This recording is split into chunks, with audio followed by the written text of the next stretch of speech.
तो सबसे पहली और दिलचस्प बात जो स्रोत कहता है वो ये कि वैदिक काल कोई एक सीधा साधा दौर नहीं था। मतलब इसे दो हिस्सों में बांटा गया है, ऋग्वैदिक काल और उत्तर वैदिक काल। और यहीं से मुझे लगता है बदलाव की कहानी शुरू होती है। तो फिर शुरुआत कहाँ से करें? समाज की नींव वो कैसी थी? मतलब ये लोग रहते कैसे थे? कोई राजा था या कोई कबीले जैसा सिस्टम था? स्रोत के हिसाब से ये एक ग्रामीण सभ्यता थी और भाषा थी संस्कृत। और जो इनकी प्रशासनिक इकाई थी वो बहुत दिलचस्प है। सबसे छोटी इकाई थी कुल, मतलब परिवार, जिसका मुखिया कुलप कहलाता था। फिर कई परिवार मिलकर बनाते थे ग्राम, फिर विश, जन और आखिरी में राष्ट्र। एक तरह से बॉटम अप स्ट्रक्चर था, है ना? हाँ बिल्कुल। और जो जन का शासक था उसे राजन कहते थे। पर वो आज के राजाओं जैसा निरंकुश नहीं था। उसे सलाह देने के लिए दो बहुत महत्वपूर्ण संस्थाएं थीं, सभा और समिति। सभा में आप कह सकते हैं कि समाज के बड़े बुजुर्ग या खास लोग होते थे, और समिति आम लोगों की सभा थी। एक मिनट। यहाँ एक बहुत हैरान करने वाली बात लिखी है। स्रोत कहता है कि स्त्रियां इन दोनों सभाओं में हिस्सा ले सकती थीं। ये तो उस दौर के हिसाब से बहुत बड़ी बात है। हाँ, ये बहुत ही प्रगतिशील बात है। और देखिए, स्रोत हमें नाम भी बताता है, जैसे लोपामुद्रा, घोषा, गार्गी।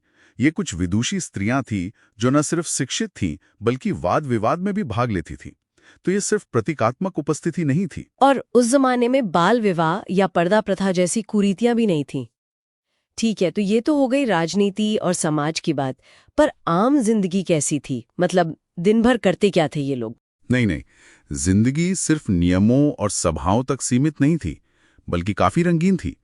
स्रोत बताता है कि मनोरंजन के लिए संगीत था, रथ दौड़, घुड़दौड़ और यहाँ तक कि धूत क्रीड़ा यानी जुआ भी था।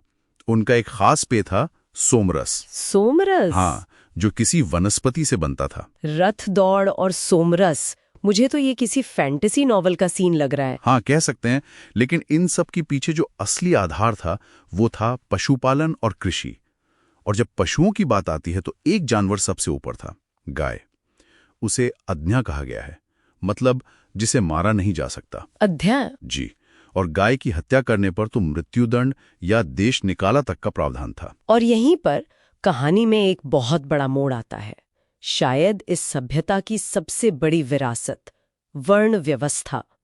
स्रोत के अनुसार ऋग्वैदिक काल में ये काम पर आधारित थी। बिल्कुल, मतलब आपका काम ही आपकी पहचान थी। एक ही परिवार में कोई कवि हो सकता है, कोई योद्धा।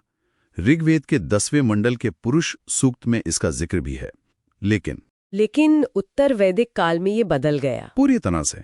अब आपका काम नहीं बल्कि आपका जन्म आपकी पहचान तय करने लगा।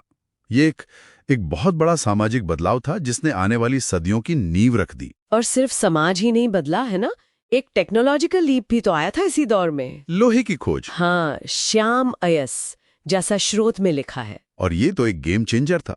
बेहतर औजार, मजबूत हथियार, जंगलों को साफ करके खेती के लिए जमीन बनाना आसान हो गया। कृषि का विस्तार हुआ होगा बहुत ज्यादा। और इसी खोज ने आगे चलकर महाजनपदों और साम्राज्यों की नींव रख दी। और तो और देवताओं की प्राथमिकता भी बदल गई। इंद्र की जगह प्रजापति सबसे प्रिय देवता बन गए। कितना दिलचस्प है कि उस दौर की कुछ बातें, कुछ विचार आज भी हमारे साथ हैं। जैसे हमारा राष्ट्रीय आदर्श वाक्य सत्यमेव जयते। स्रोत बताता है कि ये मुंडकोपनिषद से लिया गया है। बिल्कुल। और महाभारत, जिसका पुराना नाम जय संहिता था, और रामायण, ये महाकाव्य भी इसी दौर की देन माने जाते हैं। तो कुल मिला के हम क्या कह सकते हैं कि वैदिक सभ्यता कोई स्थिर समाज नहीं था, है ना? ये एक बहती हुई नदी की तरह थी जिसमें समाज, तकनीक, आस्था सब कुछ समय के साथ बदल रहा था। बिल्कुल, एक व्यवसाय आधारित समाज धीरे धीरे जन्म आधारित समाज में बदल गया। और लोहे की एक खोज ने पूरे भूगोल को बदलने की क्षमता पैदा कर दी। और यहीं पर एक सवाल सोचने के लिए रह जाता है।